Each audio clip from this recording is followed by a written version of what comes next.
cheat, as to act dishonestly or unfairly to gain an advantage. And while using the 18mm 1.4 lens from Fujifilm isn't exactly dishonest, it's so good it's the closest thing to cheating at photography.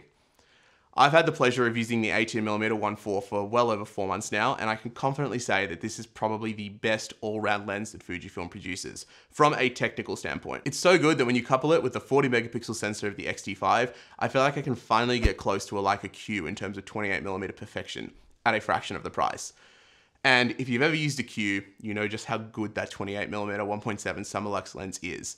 But the 18-1.4 WR is, for all intents and purposes, almost as good. And I can already hear the Leica purists rushing to the comments section to call me an idiot for comparing a crop-censored X-T5 to a glorious full-frame Q, and how the bokeh isn't comparable because of that, and etc, etc, etc. But having used this lens extensively as my go-to event photography and walk-around lens, I can confidently say it is one hell of a lens. But is it really all that perfect, or is it too good to be true? In this video, I'll go over some samples and stick around till the end to hear all my thoughts on this beast of a lens. Also, be sure to subscribe if you'd like to see more great photography content.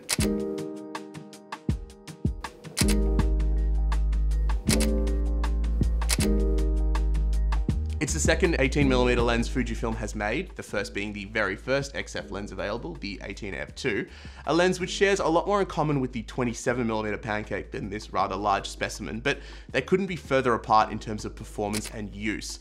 While the 18f2 is by no means a bad lens, this 18-1.4 is simply a completely different beast. While the f2 has loud, slow autofocus motors, the 1.4 has the fastest and most accurate linear motors I've ever experienced with a Fuji lens. It's almost unfair how quickly this lens can focus, even in pitch black nightclub environments. While the f2 had plenty of character, the 1.4 is razor sharp at all apertures no matter what. It is, as far as I can tell, as close to an optically flawless lens as I have ever experienced. Just wanted to quickly interrupt the video here to let you guys know about my new preset pack. Link is in the description. All the photos in this video were edited with it, so if you want your photos looking like mine, definitely be sure to check it out. Alright, back to the video. Now, this lens's optical prowess should come as no surprise to anyone who has tried the other two new 1.4 Fuji primes, the 23-1.4 WR and the 33-1.4 WR. So all three form a set of probably the best lenses available for Fujifilm, and all three sharing very similar characteristics, that of absolute perfection. And while the 33-1.4 is probably a little bit too perfect for my liking, I prefer some character in my portrait lenses. See my 32-1.8 Zeiss Tuat review. The 18-1.4's perfect nature just suits this focal length so well as a versatile, powerful, do-it-all option. So 28mm has always been one of my absolute favorite focal lengths. It's why I adore the Ricoh GR so much, and it's also why I love the Leica Q as well. All right, and just to quickly talk about the Q2 for a second. So I'm making a lot of bold claims in this video, talking about how the 18-1.4 WR I think is pretty damn close to a Q2 in terms of quality, image quality, I suppose. So I thought for the purpose of this review, I'll just buy a Q2 and then, you know, make the comparison. Okay, I didn't buy a Q2. I had a friend that actually recently bought one, so I asked if I could come over and take some comparison photos and get some B-roll. Unfortunately, YouTube is not paying me that much. But anyway, so I decided to, you know, I've got some comparison photos here for you guys to have a look at, and I want you to see if you can tell which one is the Q2 and which one is the X-T5. So both these cameras were shot wide open, and I have edited them in a way that the photos should look very, very similar. So the only difference that you should really be noticing is in the sharpness and in the sort of overall resolution of the image. So have a look at these photos and see if you can determine which one's which.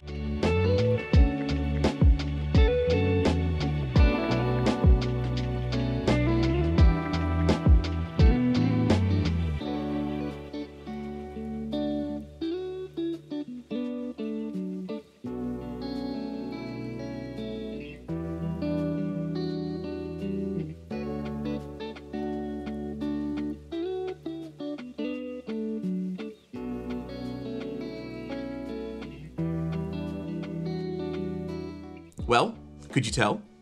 If you thought that A was the Q2 and B was the X-T5, you would be correct. And as you can see, the difference isn't really as great as you might think it would be. I think there definitely is a difference. The Q2 being 47 megapixels versus the 40 megapixels on the X-T5 is going to obviously be high resolution. And you do notice that as well. Images do tend to look a little bit sharper. And because of the crop sensor, you have to basically multiply everything by 1.5. So the aperture on the 1.4 would be more like a 2.1 in full frame terms. So you would obviously notice maybe just a little bit more depth of field as well, but the difference honestly isn't as great as you might think. I think that the biggest difference between these two cameras would be probably in low light performance, because the Q2's full frame sensor is astonishing, and also the build quality. So the build quality of the Q2 is much better than the X-T5, without a doubt.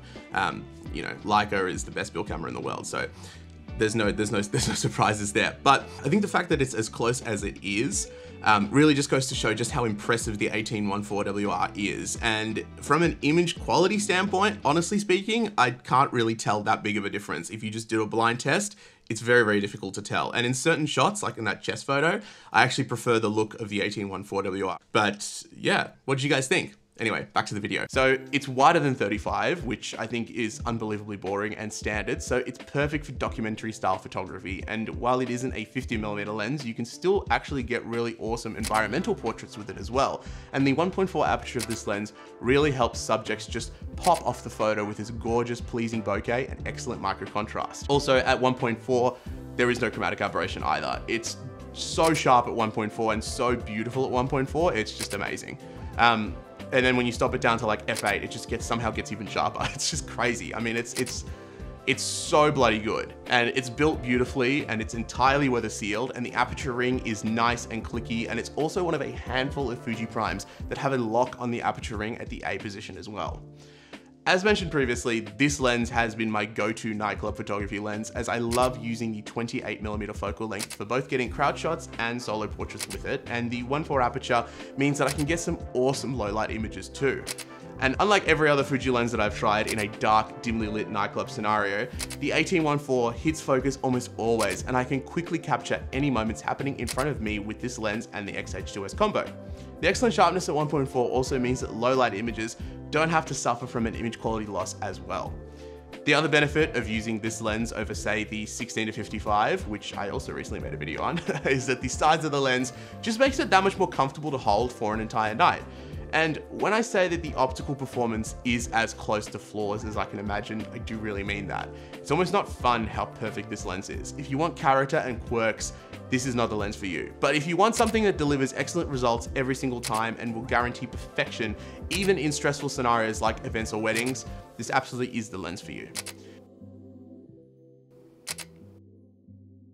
Now, let's talk about a few things that I don't love about this lens, and it's a pretty small list because I find it hard to actually find any faults with this lens, but I think the appearance of it, like the actual aesthetic appearance of it, is so boring. It just, I mean, compared to the older 1.4 primes with their beautiful manual clutch focus override and gorgeous design, these new WR primes, they just look so dull and just like a scaled up kit lens basically. I don't know why Fuji decided to ditch the beautiful design aesthetic that they had going on and produce these very sterile looking lenses. So I paid an extra $100 for this square lens hood in order to try and get it to look a little bit more visually appealing, which is way too much money for a lens hood, but hey, it does look nice at least. Next, the size. While it is small, it is nowhere near as small as the 18f2 was, which made that lens just overall a much better option if you want to make your camera as small and street friendly as possible.